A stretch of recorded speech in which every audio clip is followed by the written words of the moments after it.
साथियों, पीएम नरेंद्र मोदी ने जो 200 करोड़ कैश मिले हैं उसके ऊपर विपक्ष को क्या कुछ कहा है, सब कुछ हम आपको बताएंगे। वहीं पे वंशिका राजपूत ने इस खबर को बहुजन समाज को ज़रूर सुनना चाहिए। जो कि हमारा बहुजन समाज है वो कहीं ना कहीं बिखरता हुआ जा रहा है।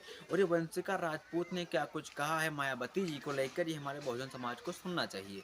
और वहीं आपको बता दें, प्रज्ञा मिश्रा ने महुआ मोइत्रा की जो सदस्यता रद्द करने की बात कर रही है बीजेपी सरकार, उसके ऊपर क्या कुछ कहा है, सब कुछ हम आपको बताएंगे। और वहीं आपको बता दें, विनय रतन जी ने क्या कुछ कहा है लक्ष्मण यादव की जो प्रोफेसर की नौकरी ले ली गई और उसके ऊपर रितु सिंह की जो नौकरी ले ली गई उसके ऊपर भी बहुत कुछ कहा है। तो सब कुछ हम आपको बताएंगे क्या कुछ कहा है। और वहीं पे साथियों, ये जीतू रोजरिया ने मायावती का जो बरसों से ईवीएम पे सवाल उठा रही थी, उसको अब जाके जो कांग्रेस सवाल उठा रही है, अब जाके उसके ऊपर क्या कुछ कहा है, सब कुछ हम आपको बताएंगे। तो चलिए वीडियो को शुरू करते हैं। साथियों, मेरा नाम है अखिलेश कुमार और आप देख रहे हैं एकेजी मीडिया।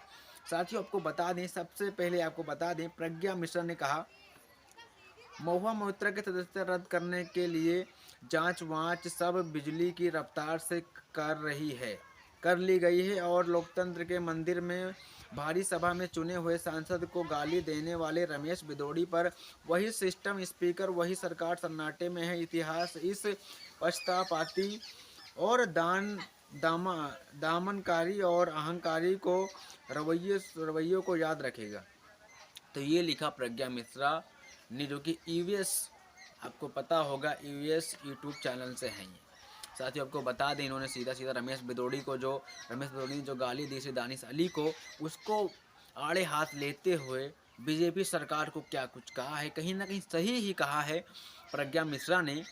जब रमेश बिदोड़ी ने दानिश अली को गाली दे दिया तो उसके ऊपर इतना कुछ नहीं हुआ, और ये महुआ मोइत्रा ने छोटी सी आवाज़ उठा दी तो उसके ऊपर उनके सदस्यता रद्द करने की बात करते हैं आप।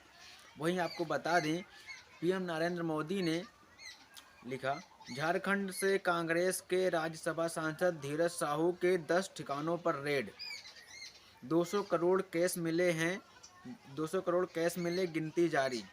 साथियों, ये झारखंड से धीरज साहू हैं जिनके 10 ठिकानों पर 200 करोड़ रुपए मिले हैं और ये कांग्रेस के नेता हैं। तो साथियों, कहीं ना कहीं 200 करोड़ ये जनता का पैसा छुपा के रखा हुआ है। उसके ऊपर क्या कुछ कहा नरेंद्र मोदी ने, आपको बताते हैं। लिखा, देशवासी इन नोटों के ढेर को देखो देखो और फिर इनके नेताओं के ईमानदारी के भाषण सुनो। जनता से लूटा हुआ उनकी पाई पाई को लौटानी पड़ेगी, यह मोदी की गारंटी है। तो साथियों, आपको कांग्रेस और बीजेपी की दोनों में से कौन सी पार्टी बेस्ट है, या फिर एसपी या फिर बीएसपी बेस्ट है, या तीनों में से कौन सी पार्टी बेस्ट है और सबसे ज़्यादा कौन सी पार्टी लूट मार करती है, अपनी राय ज़रूर दीजिएगा। और वहीं आपको बता दें, वंशिका राजपूत ने मायावती के बारे में क्या कुछ लिखा है। उन्होंने लिखा, मात दे सकती है, यही वजह है कि 4 राज्यों में 28 लाख जनता ने पसंद किया है। कांग्रेस पर तो जनता का भरोसा ही नहीं रहा, अब जनता है को सिर्फ बसपा से ही उम्मीद है, वही एक विकल्प है कांग्रेस का। तो साथियों, इन्होंने सीधा सीधा मायावती को आड़े हाथ लेते हुए कहा कि मायावती ही एक विकल्प है कांग्रेस का भी, जो बीजेपी को मात दे सकती है। तो साथियों, कहीं ना कहीं इन्होंने सही ही कहा। और आपको बता दें, वहीं पे जो हमारा बहुजन समाज को इनसे कुछ प्रेरणा लेना चाहिए और कुछ सीख लेना चाहिए कि हमारा जो राजपूत समाज है वो जब इतना संभल चुका है तो हमारा बहुजन समाज क्यों नहीं संभल सकता है। तो बहुजन समाज को इनसे सीख लेनी चाहिए और बहुजन समाज को इस वीडियो को ज़्यादा शेयर करें कि लोगों तक ये बात पहुँचे और लोग जागरूक हों। साथ ही वहीं बता दें, विनय रतन जी ने लिखा, दिल्ली विश्वविद्यालय के जाकिर हुसैन कॉलेज में एपीआई में 100 में से 96 पॉइंट अर्जित करने वाले आर्टिस्ट प्रोफेसर व लक्ष्मण यादव जैसे अनुभवी प्रोफेसर जिस प्रक्रिया को तहत आयोग ठहराकर इनके पद से बर्खास्त किया गया है, यह दर्शाता है कि दिल्ली विश्वविद्यालय प्रशासन शिक्षकों की भर्ती और उन्हें बनाए रखने में शैक्षणिकता योग्यता के बजाय राजनीति विचारधारा से अधिक रुचि रखता है। लक्ष्मण यादव का गुना बस इतना है कि देश के अलग अलग हिस्सों में पहुंचकर दलित पिछड़ों आदिवासियों को जागरूक करते हैं। लोकतंत्र है, देश का संविधान सभी को अपनी बात कहने आज़ादी देता है। बरसते सरकार का मकसद असहमति व विरोधी हार आवाज़ को कुचलना है। इनके जैसे डीओ में सैकड़ों प्रतिबंधों की हत्या हुई। एकलव्य का अंगूठा काटने की सिलसिला अभी तक खत्म नहीं है। इनसे पहले दिल्ली विश्वविद्यालय में दौलत राम कॉलेज में पढ़ा रही प्रोफेसर डॉक्टर रितु दलित प्रोफेसर डॉक्टर रितु डॉक्टर महिला प्रिंसिपल सविता राय ने फर्जी कागज बनाकर कोविड के दौरान उन्हें कॉलेज से हटा दिया।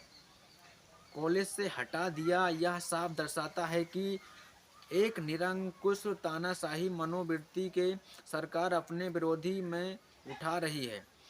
हर आवाज़ को दबाना कुचलना चाहती है। आरएसएस विश्वविद्यालय को कांडर भर्ती सेवा में बदल चुका है। जो समाज को जागरूक करने का कार्य करेगा, उसमें चेतना जगाएगा, उन्हें उनके महापुरुषों को बलिदान को याद करवाएगा। उनकी आवाज़ को दबाने में कोई भी कसर या ब्राह्मणवादी विचारधारा के लोग नहीं छोड़ेंगे। ये तानाशाही भीम आर्मी बिल्कुल बर्दाश्त नहीं करेगी। इसे पढ़ने पढ़ाने और बराबरी के समाज के निर्माण के लड़ाई में डॉक्टर लक्ष्मण यादव जी के साथ हैं। ये लिखते हैं विनय रतन जी, जो कि भीम आर्मी से राष्ट्रीय अध्यक्ष भी हैं। साथ ही वहीं आपको बता दें, जीतू रोजेरिया ने आड़े हाथ कांग्रेस को लेते हुए क्या कुछ कहा। जब से चुनाव के परिणाम आए हैं तब से कांग्रेस वाले ईवीएम पर सवाल उठा रहे हैं और सवाल जायज़ भी है, मगर बरसों से बहन मायावती जी सड़क से लेकर सदन तक ईवीएम पर सवाल खड़ा कर चुकी हैं, मगर उनके साथ ना तो सदन में कोई विपक्ष खड़ा था और ना ही सड़क पर कोई खड़ा था। और बहन जी आज भी ईवीएम पर सवाल करती हैं, मगर विपक्ष नेता एक साथ मिलकर एवं विरोधियों में कोई बड़ा आंदोलन करने को तैयार नहीं है। आखिर क्यों?